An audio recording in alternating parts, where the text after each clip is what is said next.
From an early age, many of us have been told we're too much. Too loud, too opinionated, too sensitive or emotional, too talkative, too fat, wearing too much makeup, too something. In some way or another, whether it's explicitly said or we just catch the subtle message, we're essentially told we're wrong for daring to be ourselves. Everything from the big stress on the importance of being a lady or making sure we treat our virginity as the most revered possession we can ever have, to occupying as little space as possible, it's all part of the list of unspoken rules for women that we begin to learn at an early age. Whether it's a raised eyebrow, a snarky comment online, or someone blatantly telling us to shut up, the vast majority of women have more than one example of being told to tone it down, or at the very least, understand how we've learned to take up the smallest amount of space as possible. An obvious example is taking up space with our bodies. It's no secret that we live in a fat-phobic culture, naming thinness as the only body type that is valuable. That feminine achievement is won if we attain and keep a slender body. Women are also more likely to get out of the way when walking down the street and a man approaches, as if it's a traffic law where one gender always has the right of way. There are countless memes about manspreading, and if there were an Olympic sport for apologizing for bumping into people, animals, and even inanimate objects, women would get the gold hands down. When it comes to our appearance, culturally, we have a narrow view of what is widely acceptable and what is beautiful. For a woman to unabashedly express herself in terms of her image is an act of rebellion. Aging is another way women struggle to take up space. Once we hit 40, by society's standards, we are deemed not as valuable as we used to be and begin to feel more invisible.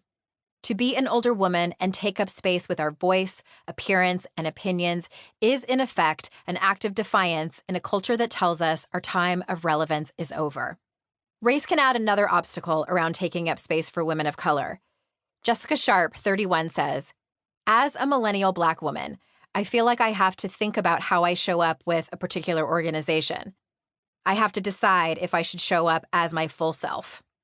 I know that there may be feedback that I am intimidating or a lot, and assume that if I were a white woman, that feedback would be less likely to be received. I have to balance being myself with not being too much because I am often fearful that I'll be perceived as an angry Black woman. My age does not help. I sometimes feel like the room expects me to be more passive and quieter because I'm often the youngest in the room, although I'm equally as qualified as everyone else." Expressing emotions is another way we, as women, allow society to tell us what's acceptable and unacceptable. I've talked to many women who've told me they don't know how to do something remarkably instinctive, feel their feelings. They've mastered numbing them out or dissociating. That, or they do feel their feelings, but either they can't or won't express them. They've successfully let the world tell them they're too emotional and or sensitive. Therefore, they shove their feelings into a box and generally shut out this innate expression that is crucial to their well-being and also to their power. Last, the best way we can take up space is to use our voices. Recent studies show that schoolgirls are more prone to do things like laugh off sexist jokes by their friends and not appear too smart, i.e., not raise their hand too much in class, in order to not scare off boys, not appear bitchy or unsexy.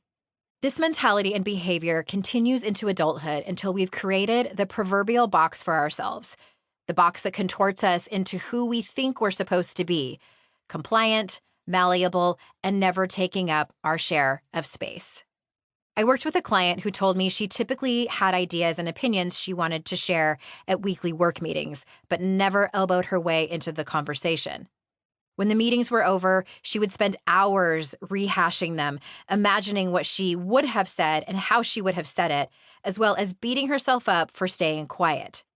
Week after week, she would have all the ideas and stories in her head swirling around where they would stay. All of this, my loves, is bullshit. If you could relate to any of this, it's not your fault. We've been trained to be this way. But it doesn't need to stay this way.